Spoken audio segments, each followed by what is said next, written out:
For a long time, I've been hearing about secret societies. Some people claim they are harmful organizations, and others say they are useful to society.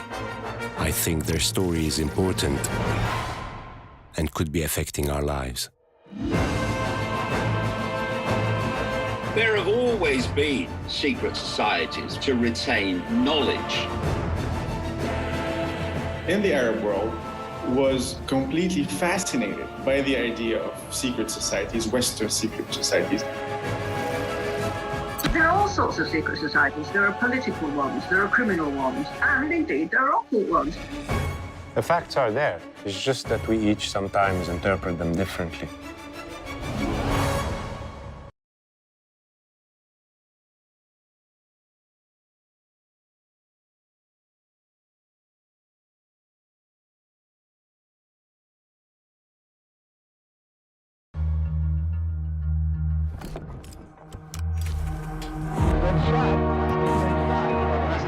Crashed into one of the towers.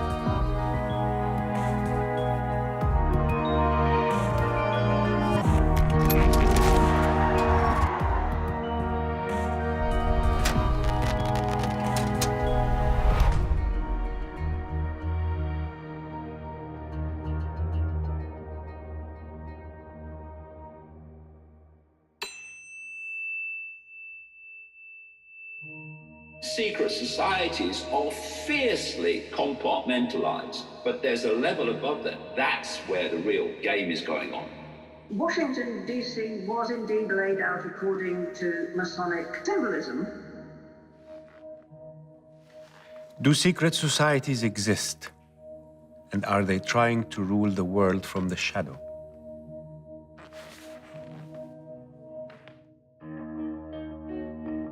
I have always thought of myself as a free thinker. I am always hungry for knowledge. When I was at school, my favorite subjects were mathematics, physics, and literature. I love numbers and shapes. And at the same time, I enjoy a good story. And I love mystery. Mysteries generally propel my curiosity and need to know.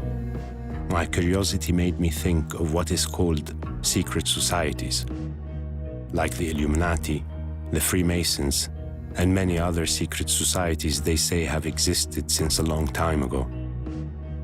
And there are alleged records of some of them, and claims that their members reached as far as to rule nations, and stories about strange rituals exercised in their meetings. What are these secret societies? Do they really exist? And what is their purpose? When I started the journey to search for answers, I got lost. Lost between many secret societies. Each one has its own rules and objectives. The Freemasons, the Illuminati, the Rosicrucians, Skull and Bones, and many others we hear of, and maybe others we don't. So I decided I should start by talking to someone who did a lot of research on this topic. I reached David Icke. Maybe he can show me the way. Hi, David. You have investigated secret societies for a long time. Can you please tell me more about the origins of secret societies? There have always been secret societies, well, as far back as we can ascertain, because there's always been groups of people that wanted to retain secrets, secrets to hoard knowledge. If I have a certain highly important level of knowledge and you don't, I am in a position of power over you.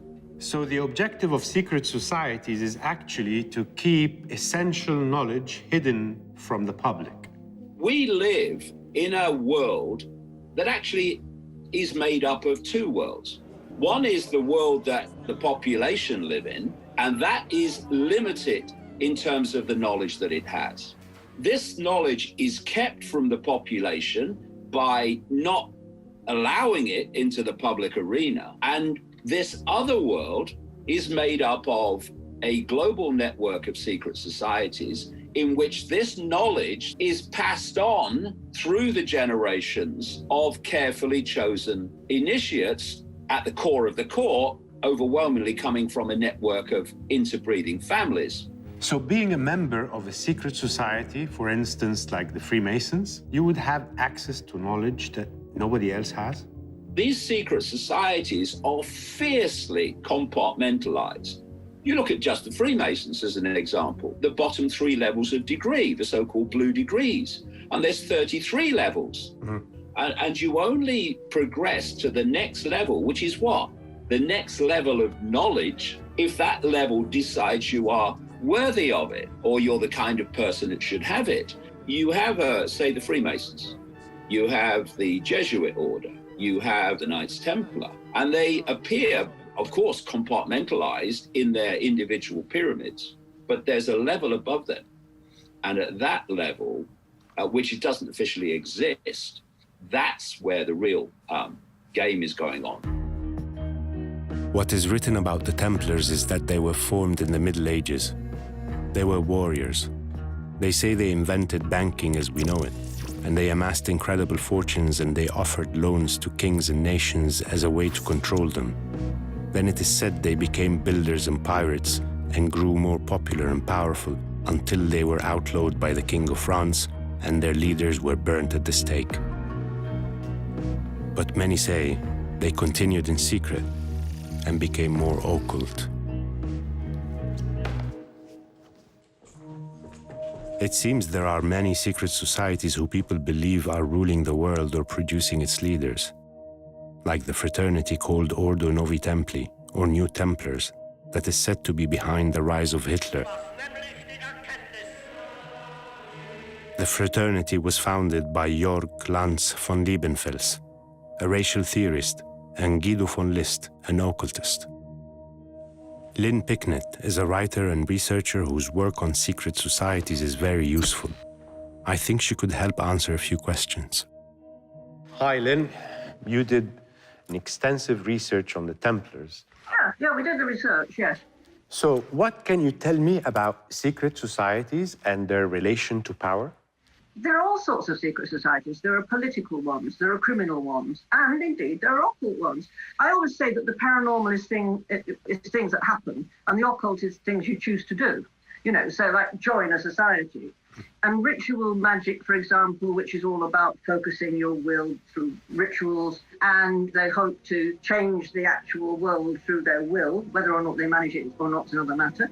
Do you think there is a link between secret societies and powerful political organizations, such as the Nazis? The Nazis had their roots in a sort of semi-mystical belief system called Ariosophy, which actually came from the 19th century, but built up in importance after the First World War when Germany was beaten. And Germany felt it needed to build up its national pride. So they became very obsessed with Ariosophy, which was basically the idea that the Aryan race was a very ancient race that had ancient wisdom and had mystical roots and was going to rule the world.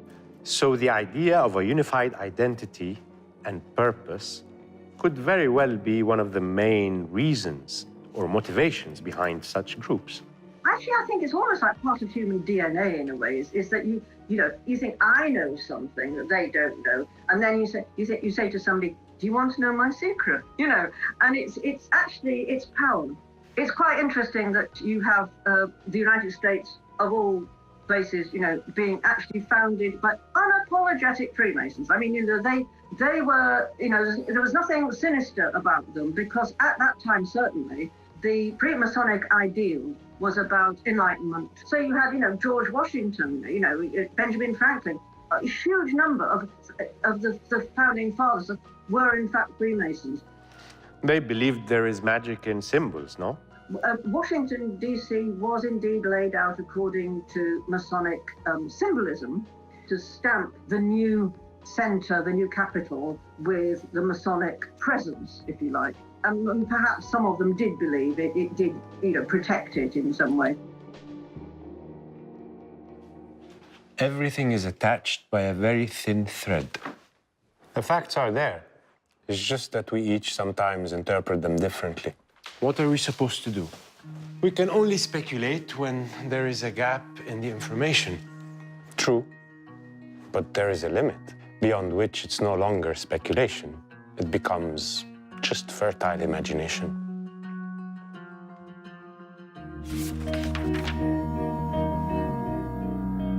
According to certain research, some secret societies also existed in the Arab world. Some from a long time ago, like the Assassins and the Baktash.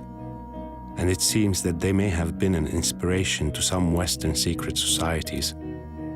And there are claims that some Arab Muslim great thinkers and figures were in one way or another linked to a secret society. We may hear negatively of the Freemasons and consider it an accusation, but we all admire some of their figures for their contribution to humanity. This can be surprising, especially when these figures are Arabs. This is something worth exploring. I will talk to Ihab Girmazi, an MIT researcher and Harvard PhD candidate. He can tell us about secret societies in the Arab world. It will be very good to start by saying that seeing Freemasonry and secret societies as a particularly evil organization in the Arab world especially is mostly a product of the second half of the 20th century. But if we look at the 19th century and the beginning of the 20th century, we would see that the elites in the Arab world was completely fascinated actually by the idea of secret societies, Western secret societies, and Western Freemasonic lodges. The first reason was that the Freemasonry is an elitist group that is interested in hiring and adopting as brothers those who are proved that they are influential in their societies. The second reason, they are different from the colonial, materialist, racist program, and perhaps most importantly, that they claim they had a spiritual aspect to them. Can you please talk to me a little bit about the decline of secret societies, especially in the Arab world? What happened to them? They were so popular, and all of a sudden, everybody wants to stay away from them. The problem with Freemasonry, basically, when it started, one of them that included the elite starting having a problem with Freemasonry, happened when the colonialism ended. A lot of the local elite wanted to be as far as possible from any Western lineage. The second reason, it's an important one, is actually the creation of the State of Israel. That Zionism, in that sense, was always affiliated to some sort of a big Masonic world conspiracy. And linking Zionism and Freemasonry made it very difficult for a lot of Arab intellectuals to want to be affiliated to Freemasonry or to acknowledge the fact that they were or they want to.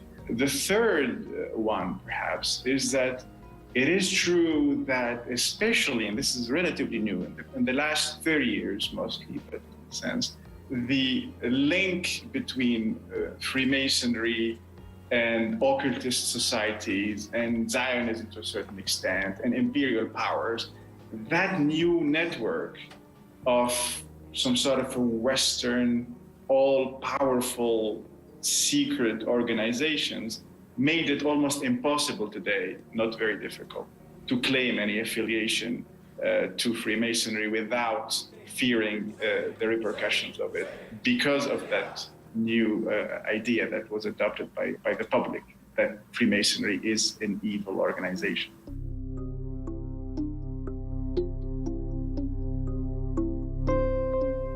It is normal that people gather, organize, keep secrets, and favor those who think like them. It's human nature to collaborate and partner. And this has served humanity well since the hunter-gatherer times, through the ages of the pyramids until the formation of modern states. Some groups may have taken it too far, others maybe not. That's why I'll keep asking questions.